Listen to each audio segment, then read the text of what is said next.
खबर आई है कि महंगाई मज़ीद बढ़ गई है और इत्तलात आ रही हैं कि अब शरह सूद को भी बढ़ाना होगा। आप समझते हैं ज़रूरी हो गया है शरह सूद को बढ़ाना? फैसल, मैं ये समझता हूँ कि इस वक्त we have to come clean with the people and tell them कि इकॉनमी खड़ी हुई कहाँ पे है। इसमें कोई शक की गुंजाइश नहीं है कि फंडामेंटल मसाइल पाकिस्तान इकॉनमी के अपनी जगह खड़े हैं। वो चाहे ग्रोथ पे हों, एनर्जी पे हों, वो सारे अपनी जगह हैं। पर एक इकॉनमी की शॉर्ट टर्म पिक्चर है, मैं आपको ज़रा वो एक्सप्लेन करता हूँ। ये है कि पाकिस्तान IMF के प्रोग्राम में है। IMF के प्रोग्राम में पाकिस्तान को $28.5 अरब की कमिटमेंट्स हैं जो हमने लेके आने हैं ताकि हम फुली फाइनेंस्ड हों। पाकिस्तान की जो मईशत है उसको एक्सटर्नल की तकवीत तभी आ सकती है जब हम ये पैसे लेकर आएंगे और IMF की अम्ब्रेला के अंडर हम ये लेकर आ सकते हैं। नंबर 2, पाकिस्तान की इन्फ्लेशन बढ़ रही है, इसमें अंदरूनी बातें भी हैं। इसमें सबसे बड़ी बात जो है वो हमारा मालियाती खसारा है। अब आप कहेंगे कि मैं क्या बात करूं। आप चाहते हैं कि मॉनेटरी टाइटनिंग यानी कि शरह सूद का बढ़ना जो है वो ना हो। इसका दूसरा तरीका यह है कि गवर्नमेंट अथॉरिटीज़ इस वक्त ये दूसरी अनाउंसमेंट करें कि एक्सटर्नल फुली फाइनेंस 3 से 6 माह में कैसे होना है तो मार्केट्स को तकवीत मिले। मैं तो चाहता हूं कि इस वक्त एक काम आए मार्केट्स में और मैं वो सब चीज़ें आपके सामने रख दूंगा जिससे आप भी बिलीव करेंगे by the end of the 10 minutes that we have together कि ये वाकई मुमकिन है। ये जो $28.5 अरब है, ये बता दीजिए कि अगले 3, 6, 9 माह में कैसे आने हैं पाकिस्तान में और पाकिस्तान के ज़र मुबादला के ज़खायर को कैसे तकवीत मिलनी है अगर आपने डॉलर की कदर को संभालना है। नंबर 1। नंबर 2, सप्लाईज जो हैं पाकिस्तान में वो कैसे, चीनी की क्या प्रॉब्लम है नहीं है उसको बिल्कुल क्लियर कर दें कि 2-2.5 लाख टन चीनी है नहीं है नवंबर 15 तक, उसको कैसे संभालना है, मार्केट को तकवीत मिल जाएगी, बाकी सप्लाईज को भी संभालें। नंबर 3, फैसल, बड़ी क्लैरिटी रखें इस बात से कि पानी सप्लाई बढ़ रही है उसकी वजह से शरह सूद बढ़ानी है, कि पैसे के बढ़ने को रोकना चाह रहे हैं। ये है असल गेम।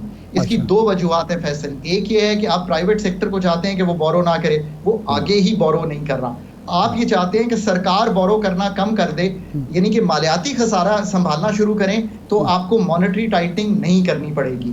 मेरा ख्याल है कि IMF को कन्विंस करें कि हम एक्सपेंडिचर कट्स और टैक्सेस जो लगे हुए हैं उनसे कलेक्ट करके ये संभाल सकते हैं। 1-आधा% इंक्रीज करना पड़े तो शायद फंड को साफ रखने के लिए करना पड़ेगा। तीसरी बात, एनर्जी के बहुत बड़े मसाइल हैं अपनी जगह हैं। मैं भी चाहता हूं कि एनर्जी को सर्जरी में ले जाऊं। मैं I am honestly saying this, privatisation हो, गवर्नमेंट इस काम से निकले, हम multi buyer multi seller model पे जाएं, नेप्रा में प्रोफेशनल्स लाएं, ये सारे काम करने हैं। ये काम 3 या 6 माह में तो नहीं होने, पर जो काम आज करने का है, जो बिल्स को स्टैगर करना है, 200 तक को प्रोटेक्ट करना है, GST को 300 तक संभालना है, ये तो बड़ी क्लियर टारगेट्स है ना। IMF के साथ डिस्कस करें और आपके पास बजट में कुछ ऐसी चीजें मौजूद हैं जो मुझे टीवी पे कहने की भी जरूरत नहीं है, पर मैं जिनसे बात कर रहा हूँ वो भी समझते हैं कि हमने क्या प्रोविजंस कहाँ पे रखी होती हैं और हम कहाँ पे कटौती करके टेक्निकल सप्लीमेंट्री ग्रांट क्रिएट कर सकते हैं। अगर मैं ये चीज जानता हूँ तो मेरे से बेहतर वो जानते हैं। लेकिन डॉक्टर साहब एक्सपेंडिचर कहाँ से कम होंगे? सवाल ये है, ये हर कोई एक्सपेंडिचर कम करने की बात करता है, ये कहाँ से कम होंगे? अच्छा, इसमें इजाफा करते, अभी हमारे साथ थे खुरम दस्तगीर साहब, वो कहते हैं हम तो मालियाती खसारा कम करके गए थे, फिर ये संभाल नहीं सके, $5 अरब हमारे किटी में आए 1 महीने में, तो उसके बावजूद ये डॉलर को नहीं संभाल सके, तो इसमें हमारा तो कसूर नहीं है या किसी पॉलिसी का कसूर नहीं है, कोई और वजह है? सर, 8% पे मालियाती खसारा चल रहा है पिछले 3, 4, 5 साल से, एवरेज सी बात कर रहा हूँ। 7.9% on the average to be exact. आपने अपने FRDLA जो आपका एक्ट है, डेट लिमिटेशन एक्ट, उसमें लिखा है 3.5% से ऊपर नहीं करेंगे। कभी भी हम अपने मालियाती खसारे पे काबू नहीं पा सके। ये तो एक बात है। I mean, I have to be very, very honest with the country. इसको कम करने के लिए केयर टेकर्स को तो लेफ्ट राइट देखने की जरूरत नहीं है। एक्सपेंडिचर्स को कहाँ कम करना है? देखें, एक तो एक्सपेंडिचर का लॉन्ग टर्म रिफॉर्म है, उस पर काम शुरू कीजिए, जिसमें आपने अपने वेज बिल को संभालना है, पेंशन बिल को संभालना है, आपने अपनी सब्सिडी के बिल को संभालना है। ये 3 चीजें तो बड़ी क्लियर है। फिर आपका जो इतना बड़ा PSDP है उसको रैशनलाइज कीजिए उन प्रोजेक्ट्स पे जो अभी कंप्लीट होने हैं, जो लॉन्ग टर्म प्रोजेक्ट्स हैं और जिन पे मतलब खर्चा आप करते रहें और कोई फायदा नहीं है, उनको उनसे निकल जाएं, उन प्रोजेक्ट से जिसपे 10-20% खर्चा हुआ है उनको छोड़ दें, वहां से आप कर सकते हैं। फिर कुछ टैक्सेस की मद में जाइए, 9200 अरब, पहले हमने 7600 अरब का टारगेट रखा, 7200 अरब भी नहीं कलेक्ट कर पाए। आप 9200 से ऊपर भी जा सकते हैं। प्रॉपर्टी है, रिटेल है, इनको तो कोई नहीं रोक रहा केयर टेकर्स को, they can do it and they should do it. So हम पॉलिटिशियंस जो हैं उनको तो राइट लेफ्ट देखना पड़ता है, सो उस पे काम कीजिए।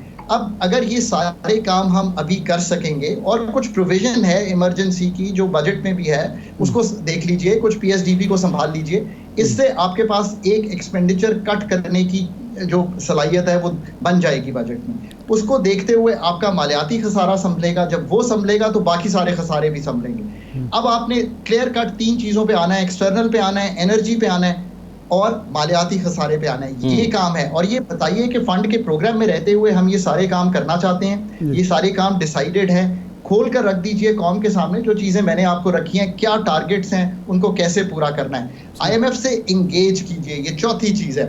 आईएमएफ को पार्टनर समझ के चलाइए। मैंने 13-16 का पाकिस्तान का प्रोग्राम एंकर किया है। उस प्रोग्राम को मैं इसी तरह चलाता था कि मुझे कोई भी चीज होती थी, I would tell the fund के यार this is where we stand on this issue, मैं ये नहीं कर सकता, आप बताइए। अब मैं आपको एक मिसाल देता हूँ, आप कहते हैं कहाँ से हम पैसे पूरे करें। हम फंड के साथ निगोशिएशन में थे, उन्होंने 80 अरब के टैक्सेस मांगे, मेरे ख्याल है 2014 की बात है। उस वक्त 80 अरब के नए टैक्सेस भी बहुत ज्यादा लगते थे। मैंने उन्हें ये कहा कि मैंने 40 अरब जीआईडीसी में कलेक्ट कर दूंगा और 40 अरब जो है उसके नए टैक्सेस लगा दूंगा। आपको ये बात इरशाद साहब ये अकल की लगती है ना? आज भी वही सूरत हाल है। मेरा ख्याल है कि एक बहुत बड़ा चंक देना है जीआईडीसी में, वो कलेक्ट कीजिए। Let's give hope to the people, let's give certainty to the markets. Markets jittery हो गई हैं, ट्रस्ट डेफिसिट में चली गई हैं, और उस चीज में चली गई हैं कि इंपोर्ट्स खुल गई हैं, खुदा ना खास्ता पता नहीं क्या होने वाला है। देखिए ऐसी कोई बात नहीं है। अपनी रेमिटेंसेस को वापस लाने के लिए ये जो रुपए की कदर में बहुत फर्क है, इसको संभालने की कोशिश कीजिए।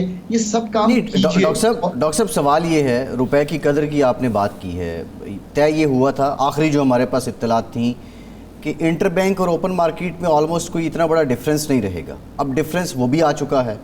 दूसरी बात रेमिटेंस की आप कर रहे हैं, हवाला हुंडी से लोग पैसे भेज रहे हैं, ये कैसे होगा? अगर इसको रेगुलेट करते हैं तो इसको आईएमएफ को एतराज़ होगा, ढीला छोड़ते हैं तो जो हालात अभी हुए हैं ये होंगे, इसका हल क्या है? So go back to the IMF. ये जो आपने एक कंटिन्यूअस स्ट्रक्चरल बेंचमार्क, क्योंकि मैं बहुत दफ़ा पढ़ता हूँ आईएमएफ का जो MEFP है और कोशिश करता हूँ कि रोज़ाना उसमें से अपनी नज़र जो है गुजार लूँ। ये एक हमने लिख दिया है कि हम सारे प्रोग्राम की ड्यूरेशन में, फैसल भाई, 9 माह हम ये रखेंगे कि पाकिस्तान का जो ओपन मार्केट का रेट है और जो पाकिस्तान की ऑफिशियल मार्केट का रेट है उसका फर्क 1.25% से ज़्यादा नहीं होगा। मेरी बहुत ही मतलब अदब से ये दरख्वास्त है अथॉरिटी से भी, आईएमएफ से भी, कि इसकी इम्प्लीमेंटेशन बहुत सख्ती से नहीं हो सकती। ये 2 फर्क मार्केट्स हैं, इनकी डायनामिक फ़र्क हैं। वो इंडिविजुअल्स को डील कर रही है ओपन मार्केट, ये 29 बैंकों की मार्केट है, इसकी डेप्थ फ़र्क है। ये $100 मिलियन की मार्केट है, वो $5 मिलियन की मार्केट है। सोचिए इस बारे में। सो इसको हल कीजिए और ओपन मार्केट में जो डॉलर स्टोर ऑफ वैल्यू बना हुआ है ना, इसको तोड़िए, पाकिस्तान पे एतमाद बहाल कीजिए। और अगर हम यही कहते चले जाएंगे कि सब कुछ जो है वो इस वक्त जैसे मतलब ड्रॉप डेड होने वाला है, देखिए रिफॉर्म तो करना है, एनर्जी का लॉन्ग टर्म रिफॉर्म भी करना है, मिड टर्म भी करना है, इसमें तो कोई शक नहीं है। PIA को भी ठीक करना है, टैक्सेस भी कलेक्ट करने हैं, but in the short run जो फंड का प्रोग्राम है उसमें ये 9 महीने तो गुजारने हैं और फिर हमने ये टेक ओवर करना है। So let's go step by step, let's get the short term under our belt. Mid term की जो चीजें हैं वो सामने रखिए, 3 से 6 माह में क्या होने वाला है, फिर जो आने वाली हुकूमत है वो 9 माह या 10 माह या 20 माह का प्रोग्राम आईएमएफ के साथ एक नया 3 साला प्रोग्राम वो तय कर लेगी। इस तरह की क्लैरिटी से मुल्क को संभालिए इस वक्त। अच्छा डॉक्टर साहब, एक तो ये है कि शमशाद अख्तर साहब बहुत तजर्बाकार हैं, आखिर उनको ये बात क्यों नहीं समझ आ रही? 3 हफ्ते हो गए हैं तकरीबन हुकूमत बने हुए, अभी तक क्लैरिटी नहीं ला सकी। ये बात आप ठीक कह रहे हैं कि कल वो वज़ारत ख़ज़ाना की कमेटी में वहाँ थी, वहाँ एक बात उन्होंने की और उसके बाद फिर उसका वजाहत जारी कर दी। लेकिन मेरा सवाल ये है कि इस वक्त सबसे बड़ा इशू जो पाकिस्तान में बना हुआ है अवामी सतह पर वो बिजली के बिलों का है। 3 दिन तक वज़ीर-ए-आज़म इजलास करते रहे। क्या IMF के मुआहदे के तहत FBR के जो टैक्स कलेक्शन में नाकामी है उसके होते हुए और जो हमारी एक इकनॉमिक कंडीशन है, क्या कोई रिलीफ आवाम को दिया जा सकता है, या ये सिर्फ आवाम को सिर्फ एक ट्रक की बत्ती के पीछे लगाया जा रहा है? जो आप कह रहे हैं कि क्लैरिटी नहीं लाई जा रही, ये भी उसी का हिस्सा है? इरशाद भाई, गुजारिश इस तरह से है कि इस वक्त नए नंबर इलेक्ट्रिसिटी के सामने आ गए हैं। जी। अब इलेक्ट्रिसिटी पे बड़ी क्लियरली बात कर लेते हैं। इलेक्ट्रिसिटी पे जो नंबर ये सामने आए हैं कि पाकिस्तान में जुलाई और अगस्त में 2 बिल इकट्ठे चले गए हैं, जिनमें बहुत बड़ी हुई है, 7 रुपए लग के चले गए। IMF को बताइए कि ये एक चीज हो गई है, इसको क्या करना है। उनसे पूछिए कि क्या मैं अपने लोगों पे ये ऐसा बोझ डाल दूं जो ठीक नहीं है। फिर उनको बताइए कि ये जो हमने प्रोटेक्टेड कैटेगरी है, इसको जो हमने चेंजेस किए हैं, कुछ चेंज हुई है इसमें चीज़, मैं डेप्थ में नहीं जाता, पर मुझे एग्जैक्टली मालूम है कि क्या चेंज हुआ है। उसकी वजह से कुछ लोग अनप्रोटेक्टेड में चले गए हैं, उसको वापस करा लीजिए। बेस चेंज की है, जो डार साहब ने बेस चेंज की है, उसको वापस ले जाइए। फिर तीसरा उनसे कहिए कि 300 तक के जो लोग हैं इन पे GST इतना बन रहा है, लेट्स से कि कोई और बहुत बड़ा अमाउंट नहीं है, उसको कॉम्पनसेट करने के लिए कोई एक थोड़ी सी टैक्स की शरह बढ़ा लें, कहीं पे एक्सपेंडिचर कट कर लें, एक आपके पास इमरजेंसी की प्रोविजन है उसको यूज़ कर लें, तो वो भी समझ जाएंगे।